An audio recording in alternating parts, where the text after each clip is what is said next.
Hello everybody, this is Starman, and welcome back to Let's Play Martian Memorandum. Well, as I promised last time, we would start with interviewing Norma Desmond Alexander, a former actress who apparently gave up the business to get married to the richest man in the world, and is quite bitter about that fact. And yes, I totally recognize the reference in her name. If you don't, look up Sunset Boulevard, you'll thank me later. Norma Desmond's house is not so much. It is smaller than the Palace of Versailles and probably has fewer windows than the New York Trade Center. I walk through the side entrance and press a bell. Somewhere a set of chimes make a deep, mellow sound. A man in a striped vest and gilt buttons opens the door.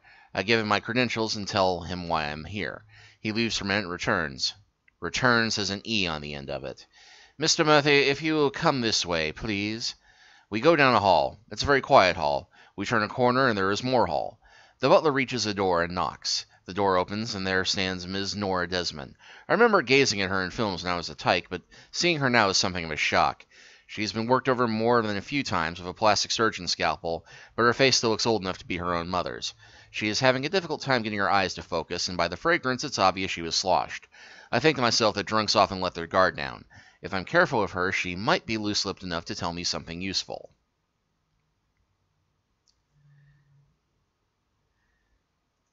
Let's start with Marshall Alexander. He treats me like that. I get no respect. I used to be somebody. I was an actress, and a singer, and a dancer. Now what am I? Nothing. He doesn't give me that time of day. He and that slut daughter of his. Well, he isn't going to last forever, and if his daughter is still missing, I'll get the whole estate. That does not seem suspicious at all. Terraform Corp. It's my husband's company now, but soon it will be mine. Rockwell Punk. A slimy ambulance chaser, if you ask me.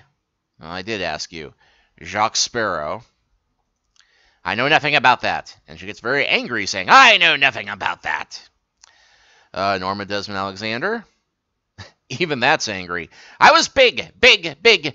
It was the pictures that became small. I gave it all to him, that ingrate. I was beauty beyond compare, a movie star. And now what am I? Well, someone else wants me. Lowell Percival is interested in me. He may just get what he wants. That strikes me as a clue. TMS, I know nothing about that. Mac Malden, know nothing about that. Lowell Percival. He's a powerful man, and someday he'll be bigger than my husband. A man like that knows what he wants and takes it. He wants me, I'll tell you that. And that is a very odd expression. Chantal Vargas, doesn't know her. Rick Logan, I know nothing about him. Alexis Alexander. She's a no-good tramp. Well, I say good riddance, no sweat off my nose. I say that she doesn't deserve a cent of his money. I've been with him all these years, giving him my love and respect. Yeah, she treats him like a cockroach. If he dies, she's going to get rich. That isn't fair. She's only my stepdaughter anyway. And nothing about Angelo. Me. You're a handsome devil. Maybe you and I could make some music together. No thank you. Alright, well that doesn't give us anything new except for this Lowell Percival guy. And I actually do know where we're supposed to go next, but we have to go back to Jacques Sparrow, oddly enough.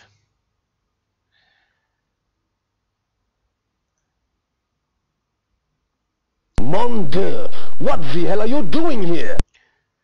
Thankfully, we can skip this and just go straight to asking questions. So let's see if he knows Lowell Percival. Nothing about that. Norma Desmond Alexander. Nothing about that.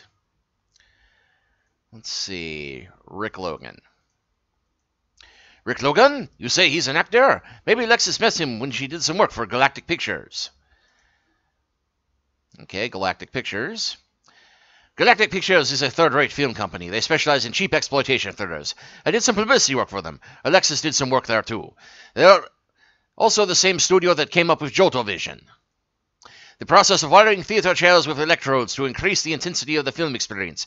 Last year in L.A., they smoked and fried 20 patrons in their seats. Needless to say, they've got some legal problems.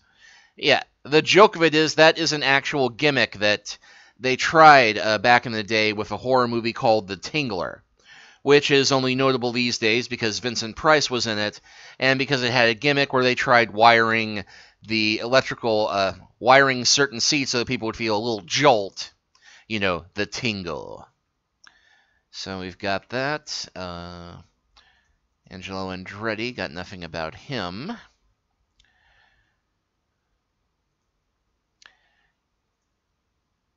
And we'll head back to the office, call in a few more leads.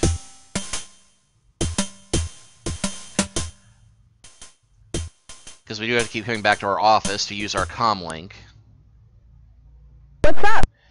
Okay, let's ask about Angelo Andretti. I'll transmit I the can't remember if we got him information. before. Let's see. Yeah, congressman, murdered, crime lords. Rick Logan, nothing on him. Lowell Percival. I'll transmit the information. Let's see. Lowell Percival runs several large silicon mining facilities on Mars.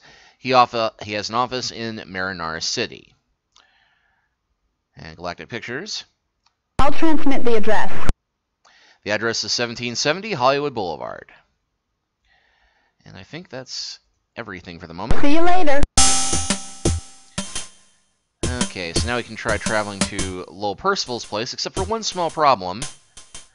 You can't get there from here. Yes, he lives on Mars, and this is one of the more annoying things about this travel interface, is that it does not differentiate from Earth locations and Mars locations, and they all get intermingled.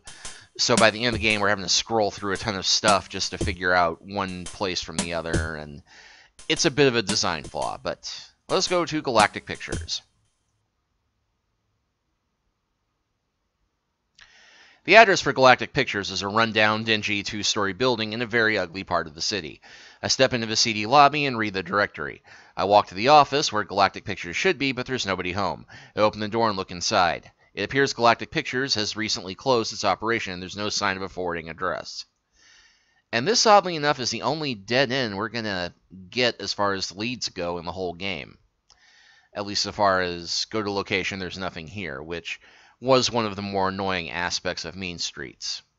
So oddly enough, our next step from here is going back to Terraform and talking to our date from last night, who is now all too happy to answer our questions. Hi, Tex. What can I do for you?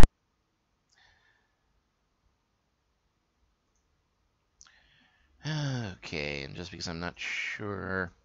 Let's see, Galactic Pictures. That's the name of the film company where Alexis met Rick Logan. Alexis was working on a picture, but they closed down. She didn't get paid. I sent several faxes to Alexis for Alexis to Guy Caballero, the studio chief, requesting payment, but it was a waste of time. Well, there's a name. Lowell Percival, he was my old boss. He's quite a skirt chaser. I know, I had to catch my breath a time or two running away from him. He's a sharp businessman, has given Alexander a run for his money on several business deals. I think the reason Alexander pays me so much is to find out how Percival operates. Yeah, I'll bet. That's the name of her latest boyfriend. She had really fallen for this guy. She had a crush on him, but he never paid any attention to her, and then wham, he was all over Alexis. He was someone who worked in the movies. She showed me a picture of him. He was handsome in a greasy way, I guess. He didn't look like a Boy Scout, that's for sure. He had many opportunities to take her out, but he never seemed interested. Then one day he suddenly turns 180 degrees and he was all over her. They were inseparable after that. And let's ask about Guy Caballero. I don't know anything about him except he's a deadbeat and doesn't pay his bills. Here's the address where I sent the fax messages. Okay, so that gives us a place to go. So we'll travel to Guy Caballero now. Guy Caballero, owner of defunct Galactic Pictures and movie producer, had a face you couldn't forget. Guy had gotten into show business in a traveling carnival as one of the sideshow acts, and had moved down a notch to movie producer. He was a natural at B-exploitation movies like The Red Planet Mangler, Return of the Red Planet Mangler, and The Red Planet Mangler vs. Benji. I'm guessing he played Benji. Yeah, some of the mutants in the Tex Murphy setting develop animalistic features, in case that wasn't immediately obvious. But this was the first game where they featured it prominently. It wasn't just a Cyclops or something strange like that. So we'll go top of the list. Marshall Alexander. Who hasn't heard of Alexander? Terraform Corp. I don't know what they do, but they look like they have a lot of money. Raquel Bach, doesn't know him. Jacques Sparrow. Jacques a freelance photo bug. The studio used him on occasion for publicity shots. Norma Desmond. Norma Desmond. Last time I saw her in a role, it was as Joan Collins' grandmother in Dynasty 2000. Galactic Pictures. Galactic Pictures ran into some financial difficulties. Never know we'll be able to take care of in a few months. TMS. Maybe I'll take the shuttle and try my luck on Mars. Mac Malden, don't know him. Lo Percival, don't know him. Chantal Vargas, don't know her. Rick Logan. Rick was a rising star here at the studio because he was willing to do his own stunts. Now that you mention, I remember him taking a liking to Alexis Alexander. During Ozark Mutants vs. the Red Planet Mangler and several other features, I'd see them leaving the set together. He's one of those rugged individualists. He built his own home in the jungle somewhere. He left a while ago. When he was here, he hung around with a greasy little guy named Johnny Fedora. Oh, that's gotta be an alias, or a porn name. Okay, Alexis Alexander. Alexis did some acting here at the studio, even had a speaking part in the Red Planet Mangler Part 4. As I recall, she was one of the last characters killed in the picture. Guy Caballero. I consider myself the last of a breed. The independent filmmaker has been pushed out of the picture. The last sign of the last of the true artists. Johnny Fedora. Fedora, I don't know where you'd find him. That kind of guy is at home in any rat hole. And, well, let's go for it. Angelo Andretti, even though it makes no sense. Andretti is one of our senators. I don't like to get too much into the political scene, although I do an occasional political film. I have a piece of film of him. You can have it. Maybe you'll find it useful. And why not Tex Murphy? You're not looking for an investment opportunity, are you? Okay, well, that film, oddly enough, is just what we need to give Mac Malden to get his case moving. And What brings you down here, Murphy? Looking for a client? Oddly enough, he's not a mutant. He just has a big nose. So give him the film.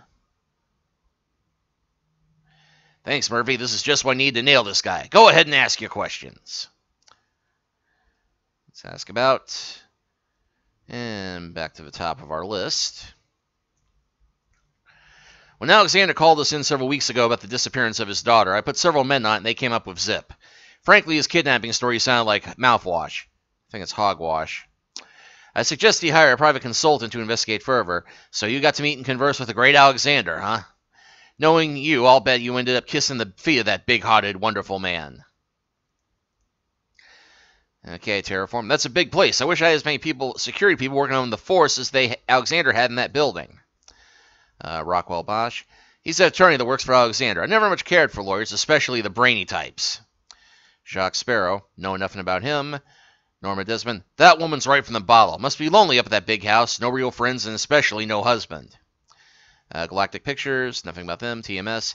What kind of P are you? That's a trans-Martian shuttle, you dimwit. Mac Malden. Me? I'm not doing so hot right now, Murph. I appreciate your help on the Andretti case, though. Lo Percival. Nothing about him. Chantal Vargas. Nothing about her. Rick Logan. Rick Logan! That's the name of someone Alexis knew. We never could find the guy. Okay, Alex Alexander. Alexander's daughter. Probably ran off because she was sick of the old man. Can't say I blame her. He's a real pain in the butt. Guy Caballero. Nothing about him. And yes, I know going through this is tedious, but you do have to check everything because some of the leads that you get are weird. So, and Joe Andretti is that big shot congressman who was murdered. With that film you brought me, we can track down the killer. And Tex Murphy. It's good you got a fixed skull, Murphy. It protects the weakest and most insignificant part of your body. And finally, Johnny Fedora. Johnny Fedora? Oh, the little maggot we found in a dumpster several weeks ago. He was a petty criminal and cheap thug. Looks like someone got sick of him and put a couple of slugs in his worthless hide. He had an old shanty just outside Freaktown in the hot zone. Nobody stays down there too long because of the radiation. He had lined his shack with lead and was living right there on the ocean, near the ocean. Here's the address. Okay, so we have a location.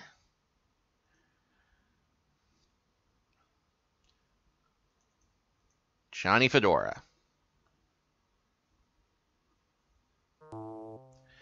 Johnny Fedora certainly picked a garden spot. Even Freaktown couldn't compare to this desolate hellhole. The ground around the junkyard has the eerie glow of low-level radiation. The wreckage of autos, trucks, and aircraft rest in the crater of a battlefield nuclear blast. These are the charred hunks of machines left after the war, all contaminated by radiation. Radiation that would last 12 million years. I see an old railroad car that matches the description I've been given for Fedora's house. There's some sort of dog chain near the place. It's a mutated cross between a bulldog and a rhinoceros. And I'm going to go ahead and save the game here, because there's a few ways we can die here. And I'm going to put this on the 2 spot. Yes, we'll overwrite that. And I'm going to show off a rather interesting little bug that I discovered here, because we actually do need to get past that dog, and it's not immediately obvious, but there's more to explore over here on the right. Unfortunately, or fortunately if you're a dog lover, I can't just shoot the dog. That's too easy. But if I try using the gun on the boxcar, it will magically teleport the ladder from where we have to go pick it up on the right and take it to us over here. Now we could do that, but I am going to play this the straight and narrow and honest way, for once. So we move all the way down, so we don't run into the dog, because if we go too close, the dog's pretty hungry. It won't take him long to finish, so sit back and enjoy it. And this kicks us right back to the very start of the game. Hope you saved!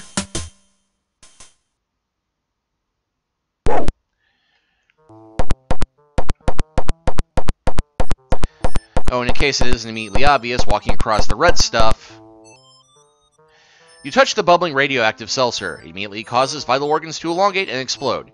You die with an absurd and foolish look on your face.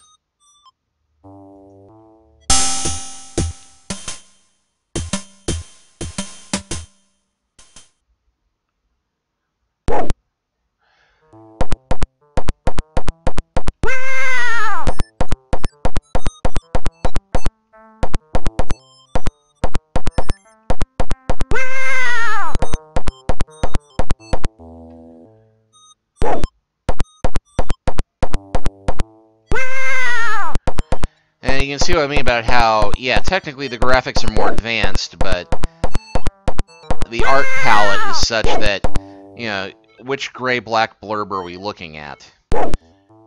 So, even though we don't really need them, we can open this compartment here and find a pair of boots, which we can now use to walk over that one spot. And here we find a ladder. And we take the ladder.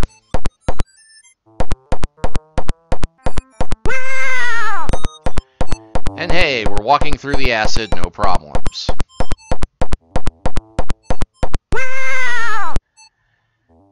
And for all the digitized effects that they had, you'd think they could get a real cat noise, or... because Mel Brooks does a much better cat noise, just saying. Okay, so we use the ladder on the boxcar, and go to the ladder to get up on the roof. Because the boxcar is sealed shut, but we can go in through the hole there. Alright. Now, a few objects to note here. Paper, dated July 2018, with the Pacific Northwest rainforest completely destroyed by nuclear fallout. Bigfoot was discovered to be just a large hairy man living in the woods.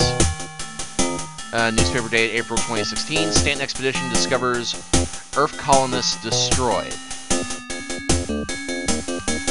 Newspaper dated June 2017, Doomsday, nuclear missile strike without warning, damage and destruction beyond belief. So yeah, this place, real shanty having 20-year-old newspapers. August 2016, suspicions continue to mount in the wake of growing evidence that linked members of the Stanton Expedition to the massacre of a group of Earth pioneers who had established a colony on the Martian surface. Plot point. All that's left of Johnny's 59 Buick Roadmaster accidentally left it overnight in Freaktown. An antique bric-a-brac lamp from the 1940s. And this weird object here, a very dull butter knife. Well, we can get the butter knife. And open the drawers. Look in the drawers. Tin of chewing tobacco, half a pint bottle of rye whiskey, pocket watch, and a mountain of unpaid bills. It appears payments made Johnny very uneasy. In the other one, we have a can of Dr. Mike's Deluxe cat food. We'll take that. Now, oddly enough, we cannot open this dresser, but we can move it. which reveals a hole in the wall, and we can pull the hole open a bit. You grasp the edges of the lead shielding and easily fold it back, revealing a hidden safe. Now, we can't do anything to open the safe yet. Black titanium wall safe, plus with the red line there, it is powered. You unlatch and open the massive oak door that leads to the junkyard outside. So how are we going to get that safe open? Well, we'll get back up on the roof. And the cat seems quite happy to be up here. We'll go ahead and use the cat food on the cat. And since we have that knife, we can open it now. You open the can with the knife. As the cat nears, you casually toss the open can off the roof. The cat leaps and follows it down. And this causes the dog to break its chain and run off in pursuit. Okay, so we go back down. We can open... Okay, we can move closer and open it. We can get right next to it and open it. And there's a generator here you can see if we move the lever. We can now go back. And with the power gone, the safe will open up quite nicely. You move the safe handle and will a satisfying clink. The door swings open. I think that's with a satisfying clink.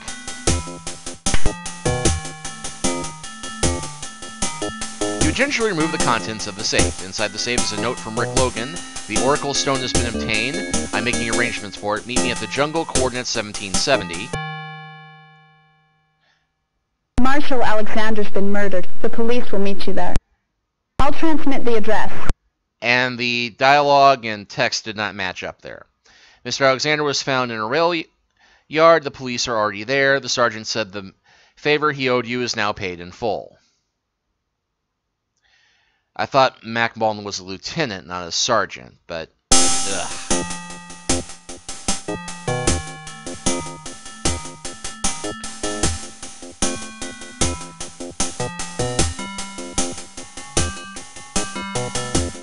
Okay, so that has given us more cash, I think, and documents, and... okay.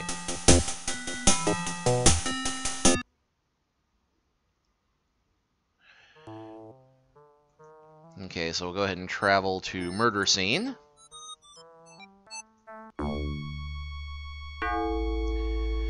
And you do wind up needing to use the hint system here a little bit. Or at least I did. Weird thing is it gives you information that really doesn't make sense outside the context of it, but anyway. Malden goes over the facts. Coroner figures Alexander was iced around 3 a.m., a grisly scene. Alexander's throat was slashed with a Jose Cuervo bottle. The worm was still in. Even stranger, Alexander's ears were gone. Someone had surgically removed the stiff's flaps from his body. Weird. Why would anybody want to do something that's so bizarre? Why was Alexander Marshall in the train yard alone at 3 a.m.? Where was his usual security? What was going on? Why am I asking you? If you find any clues, get them to me. I'll run them through the lab. I'll let you know the results. And let's see. Scoop thinks that somebody had to be pretty cruel to cut off his ears. He was ugly enough before he was... Okay, well... You pull back the cover and reveal a disfigured man lying in a pool of blood. The mutilated, blood-soaked earthly remains of Marshal Alexander. And it looks like we have a slightly brighter piece of grit here. A keyring with the ID letters MA lies partially obscured on the ground. We'll go ahead and get... And we can actually be honest and try and show the keys to Mac, but he'll say, those keys would probably help you more than me. Just check them before I remove evidence from a crime scene. And this red bit here. Written in blood are the words, Uyu Huini Ajali Seisi. It doesn't seem to make sense. And finally, the other thing here is... Whoop.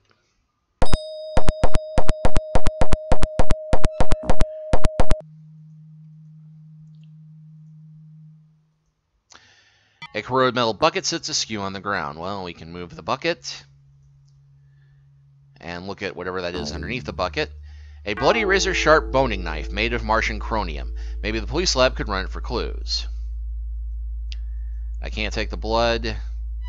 I'm trying to take the dagger. You carefully take the dagger. Maybe the police can run it for clues. Hint, hint. And just in case, Thumbing says graffiti. The graffiti is a Cherokee curse. That'll make sense later, trust me. Talk to him, he'll give you observations. Policeman, talk to him, he'll give you observations. If you find something, he might be a good one for you to check it for you. The keys are just lying on the ground just down from the body. Yeah, it tells you where they are. The dagger, this is the murder weapon. You don't have the equipment to analyze it, so maybe you could give it to someone who does. And the bucket could be hiding something. Move it. And cover, it covers the body of Mr. Alexander. Move it to examine the body. Okay, so we will use the dagger on Mac. You offer the dagger to Mac Malden. I'll check it out and fax you the results. And first things first, I'm going to... From Rockwell Bach. Mr. Murphy, as you know, Mr. Alexander is dead because of problems with the estate.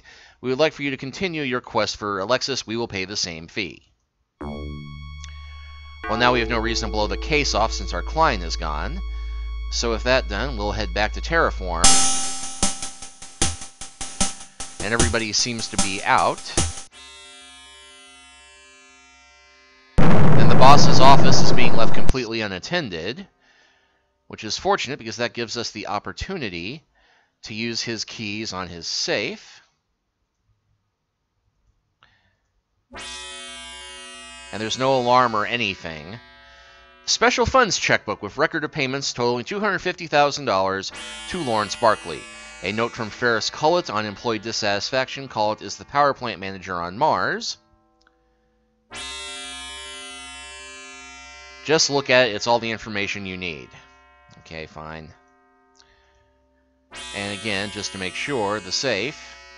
The safe is only accessible. Mr. Alexander is not here. Come back when you're sure he's gone. Receipt. You'll need the information contained on the receipts. Look at the receipts. Painting. There is something special about the left one. Mr. Alexander is no longer around. Move it. Mr. Alexander has been murdered. Go to the murder scene and see if you can find something to help you get more information from his office. Yeah, because the first time I played through this, I forgot to do this before I left for Mars, and turns out you do need one bit of information from this that you can't get anywhere else. So with that done, I think we're ready to start tracking down Mr. Sloan. Is his name Sloan?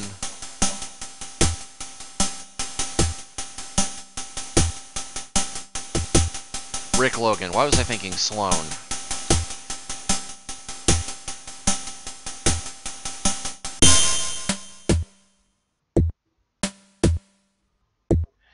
The coordinates I've got to Rick Logan's hideaway are vague at best. I can see nothing from the air, so I set my speedster down as close to the coordinates as possible and climb out and take a look around. The Central American jungle is an oppressive, hot, steaming mass of green vegetation. I find my way to a narrow pathway that leads through a swarm of tall trees and thick undergrowth. It's the only pathway around, so it's the best bet I've got. And here comes the part where we start saving our game repeatedly and hoping for the best. Actually, I'm going to save it on 3. Because this is the part where the game becomes full-blown Sierra hard. As in random ways to die. Like, for instance, obviously Rick Logan has a few tricks up his sleeves. A tremendous weight hits your head. You mumble, "Watch out for the tree!" Text of the jungle, friend to you and me.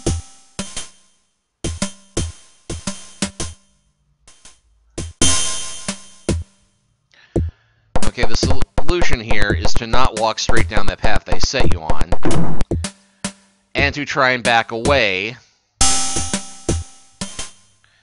So really, there's no way to get past this puzzle without dying at least once, and then, oh, well, gee.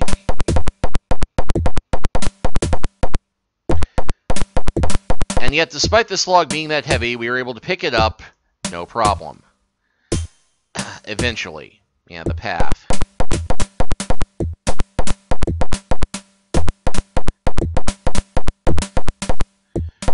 Okay, now you'll see here, notice how the ground suddenly goes yellow. A large pool of treacherous quicksand lies in your path. I'll go ahead and save here. Yes, I want to overwrite it. Now you'll note that there are also some stones in the... Volcanic lava stones, flushed with obsidian, sit in a bed of quicksand. Now, you're obviously supposed to jump from stone to stone. The stone holds your weight. And I think I remember the pattern here.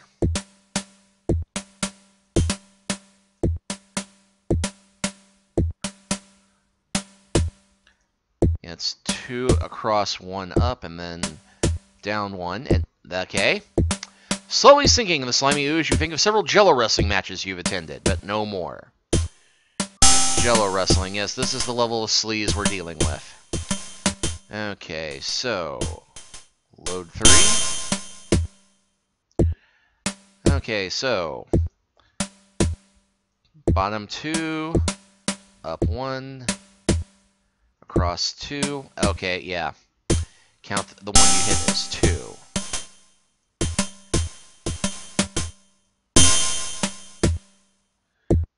Okay, so 2, 2.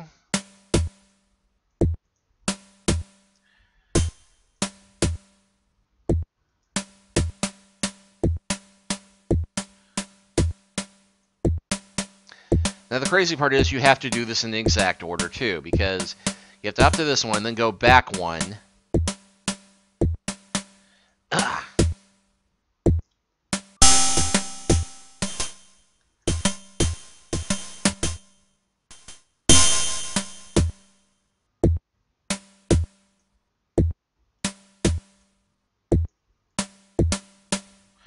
Okay, yeah, not across. I think it's, yeah, it's straight down. There's a...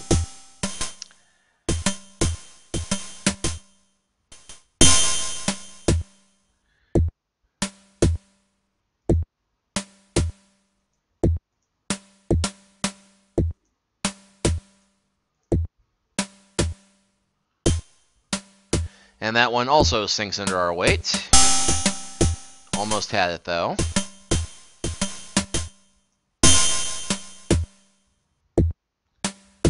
Alright, there, there. And from here we can just walk off.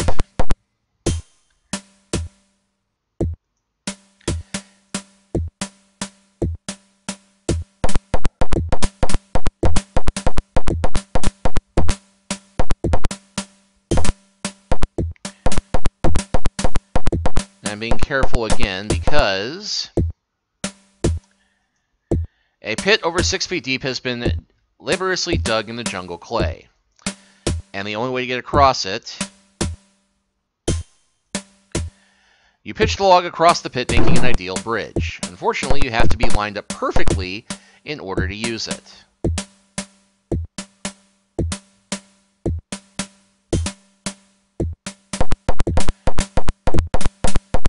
Okay, and then here, you'll note that we have... This ground looks very suspicious. It looks like something was buried here. Yeah, you can just barely make out that brown clump that looks different than the other brown clumps. Now, clearly we'll need something to get in there, and here we have a hut of some type.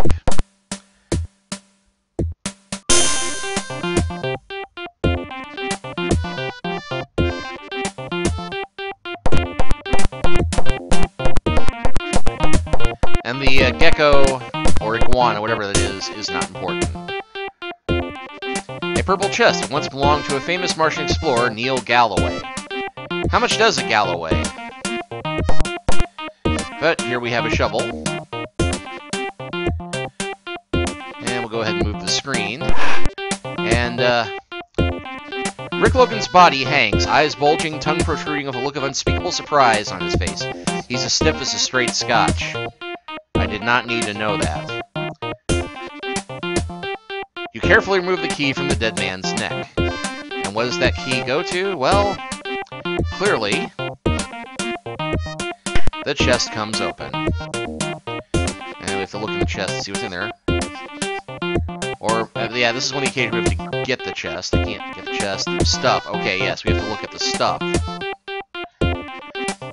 Chest contains some ancient archaeological artifacts, a Mars bar, and a handwritten note that reads, potential buyers of the Oracle Stone. 3 names are listed, Big Dick Castro, Deacon Hawk, and Lowell Percival. There's that name again.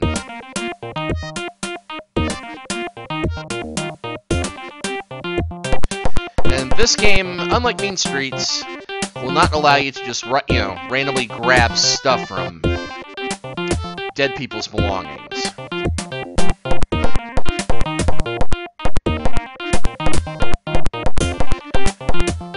But we do have one more thing to do here. And I'm going to save this because this is another one of the arbitrary death puzzles.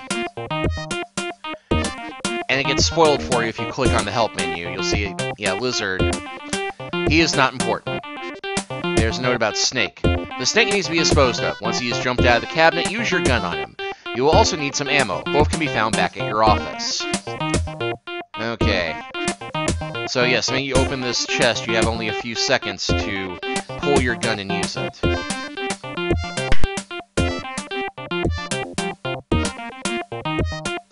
The gun is no good without ammunition. I have ammunition!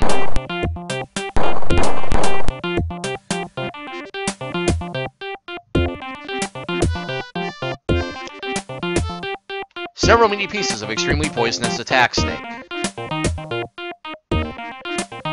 Let's see what else is in here. Message reads, Dear Rick, if you are looking for a ride to Mars, meet us at the smuggler's base near the pyramid. The coordinates are 123.45 north, 566 east.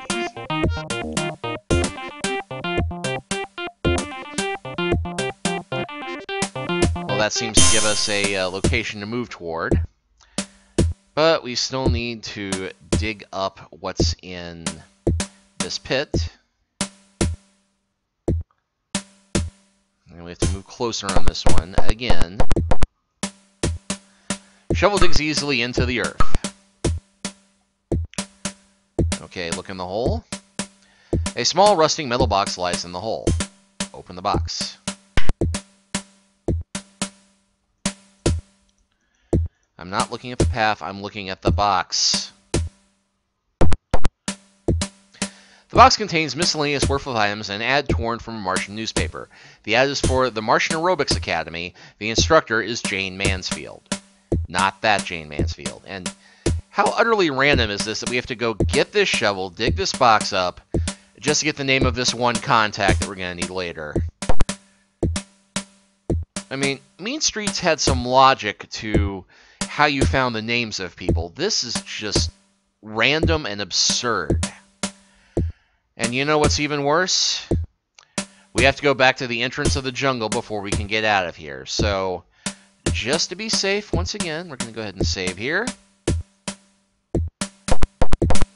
Oh, just to show you what happens if you don't line up. The path suddenly gives way and you feel many stakes tear through your flesh. How do you like your steak?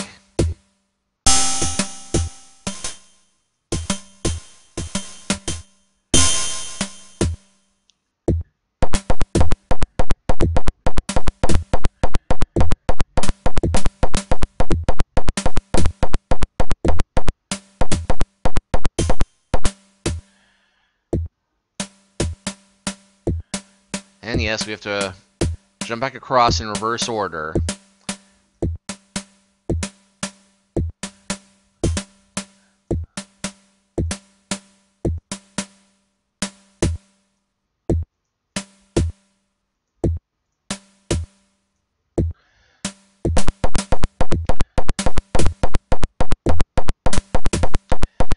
And astonishingly, there is no second log to hit us on the way back. Okay, so now that we're here, actually I'm going to use my comlink. What's up? We can use it on Mars as well, but we might as well get the rest of us here. Let's see, caller Stanton. I'll transmit the information. Let's see, head of the Stanton Expedition, the first major scientific group to explore Martian ruins. Stanton is believed to have ordered the execution of a group of colonists to obtain an ancient Martian artifact. Newspaper reports from that period indicate he may have been killed in a D-Day attack before he came to trial. Let's see, got them. Lawrence Barkley. I'll transmit the address. Let's see, he's a surgeon who has a practice on Mars. His office is in Marinara City. Stanton Expedition. I'll transmit the information. According to 20-year-old newspaper articles, this was a scientific expedition that massacred a group of early Martian pioneers.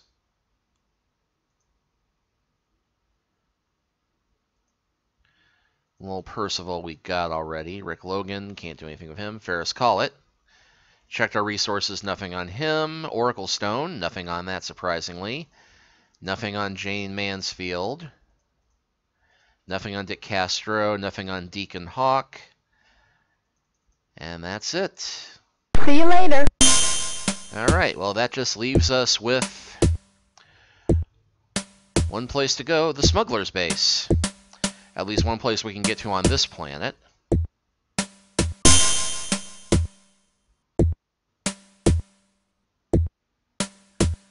The location of the pyramid is near Logan's hut.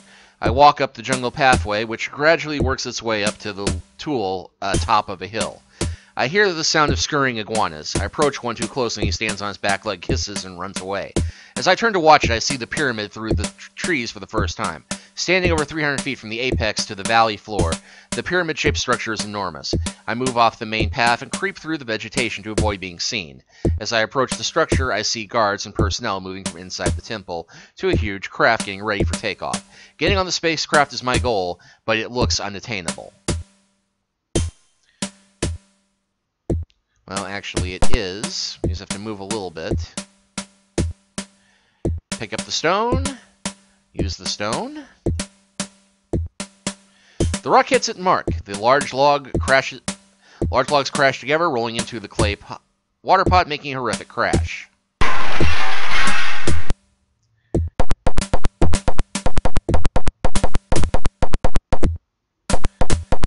And thankfully he does not look behind himself. Now, I'm going to save the game here because there is another really stupid kill you randomly puzzle here.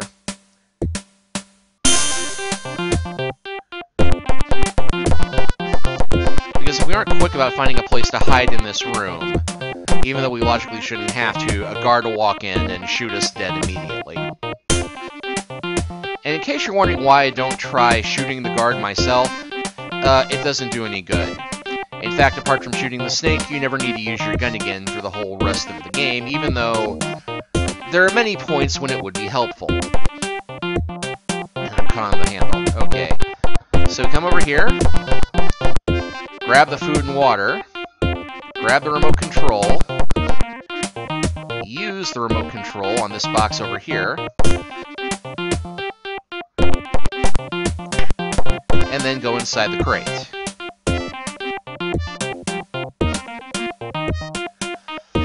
Inside the shipping crate looks like an excellent place to hide, but it turns out to be more than that. Almost immediately, the smugglers carry the crate inside the waiting spacecraft. The flight to Mars is relatively uneventful since I'm locked inside the cargo hold of the ship for several weeks. Pardon me. At least I've got some time to put my thoughts together. I followed a string of bodies to Central America. All I know is that my client is dead and Alexis Alexander is probably somewhere on Mars.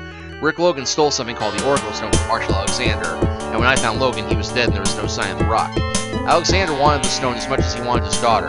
Why was the world's richest man desperately trying to retrieve this Oracle Stone? Well, you know, that's a very good question. And we will start getting to the bottom of that question and many others next time. Because it strikes me that this is a good place to stop, because we have gotten our ass to Mars. So, we will start exploring Mars next time. I'll see you then.